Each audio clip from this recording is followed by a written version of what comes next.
Guys வணக்கம். Nithya tax. Time இருந்தால் 2 நிமிஷம் இந்த வீடியோ ஒதுக்கி பார்த்துட்டு போங்க.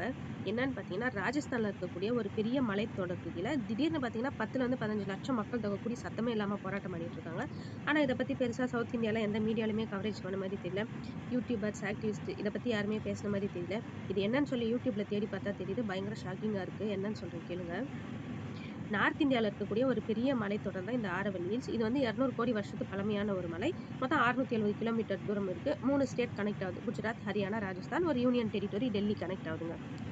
இதுக்கு என்னம்மான்னு கேட்குறீங்க. இதுக்கு ஒன்றும் இல்லைங்க, நல்ல விஷயம்தான். ஆனால் நவம்பர் மாதம் ஒரு சுப்ரீம் கோர்ட் ஒரு ஜட்ஜ்மெண்ட் கொடுக்குறாங்க. இந்த மலைத்தொடர்கள் இருக்கக்கூடிய 100 மீட்டருக்கு மேலே இருக்கக்கூடிய மலைகளை வந்து சுரண்டலுக்கு பயன்படுத்தக்கூடாது, 100 மீட்டருக்கு கீழே இருக்கக்கூடிய மலைகளை சுரண்டலுக்கு பயன்படுத்தலாம்னு சொல்லி இங்கே தான் சுப்ரீம் கோர்ட் ஒரு ட்விஸ்ட் வச்சு சொல்லியிருக்கு. என்னன்னு பார்த்தீங்கன்னா, இந்த மலைத்தொடர்கள் குஞ்சுகள் இருக்கு இல்லையா, அதோட எண்ணிக்கை 12,081. 100 மீட்டருக்கு மேலே இருக்கக்கூடிய மலைகள் பார்த்தீங்கன்னா வெறும் 1048, அதாவது 10% மட்டும்தான். மிச்சம் இருக்கிற 90%மே 100 மீட்டருக்கு கீழே இருக்கக்கூடிய மலைகள் தான். அதாவது 11,033 மலைகளுமே 100 மீட்டருக்கு கீழே இருக்கக்கூடிய மலைகள் தான். ஸோ 90% மலைகளுமே சுரண்டலுக்கு பயன்படுத்திட்டு அதுக்கப்புறம் மலை வளமும் இருக்காது, மண் வளம்.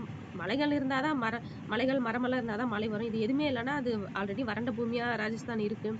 இதுக்கப்புறமும் இதுவுமே ஆயிடுமேன்னு சொல்லி உள்ளூர்வாசிகள் எல்லாம் போராட்டம் பண்ண ஆரம்பிச்சிட்டாங்க. இதை பார்த்து சோஷியல் மீடியாவில் பரவமே மொத்த மக்களுமே அங்கே போய் போராட்டம் பண்ண ஆரம்பிச்சிட்டாங்க. இதை டெண்டர் யார் எடுத்திருக்கான்னு பார்த்தா அதானி குரூப்ஸ். இந்த மாதிரி மைனிங் ப்ராஜெக்ட்ஸ்லாம் அதானி குரூப்ஸ் தான் எடுத்திருக்கு. ஆல்ரெடி அங்கே சுரண்டல் பண்ணிட்டு தான் இருக்காங்க. பட் அதுக்கப்புறமும் இது ஏன்னா இது ஒரு சுரண்டல் பண்ணுறாங்க அப்படின்னா அது கோர்ட்டில் பர்மிஷன் வாங்கி அதுக்கப்புறம் தான் பண்ணணும். ஸோ இது வந்து தப்பு, இது வந்து மக்களுக்கானது, இந்த மரமும் மலைகளும் மக்களுக்கானது, இது சுரண்டல் பண்ணக்கூடாதுன்னு சொல்லி மக்கள் எல்லாம் போராடிட்டு இருக்காங்க. ஆனால் இது சுப்ரீம் கோர்ட் என்ன ஜட்ஜ்மெண்ட் கொடுக்குதுன்னு சொல்ல வெயிட் பண்ணி பார்ப்போம். நம்ம தமிழ்நாடு டிஸ்ட்ரிக்ட்லையுமே கன்னியாகுமரியில் அந்த மலையில முக்கால்வாசி மலையை வெட்டி கேரளாவுக்கு கடத்திட்டு இருக்கதா நம்ம கண்கூட பார்த்துட்டு இருக்கோம். இதை பற்றி யாருமே சோஷியல் மீடியாவில் ஒரு கமெண்ட் பண்ணது கிடையாது, ஒரு ஹேஷ்டேக் ட்ரெண்ட் பண்ண கிடையாது, போராட்டம் கூட பண்ண கிடையாது. நம்மளும் மலைகளை வெட்டி எடுத்துட்டு போறாங்க, நம்மளும் பார்த்துட்டு இருக்கோம். இது வந்து அடுத்த ஜென்ரேஷனுக்கு நம்ம கொடுத்துட்டு போகணுங்க. இல்லைனா மலைகள் மரங்கள் இல்லாமல் மழை இருக்காது, மக்கள் தண்ணி இல்லாமல் கஷ்டப்பட்டு வறண்டே இறந்து போவாங்க. ஸோ இதெல்லாம் பாதுகாக்கிறது மக்களோட கடமை தான். இது வந்து ஒரு தனி மனிதனுக்கு சொந்தமானது கிடையாது, தனி மனித அரசாங்கத்துக்கு சொந்தம் கிடையாது. இது எல்லாமே மக்களுக்கானது தான்.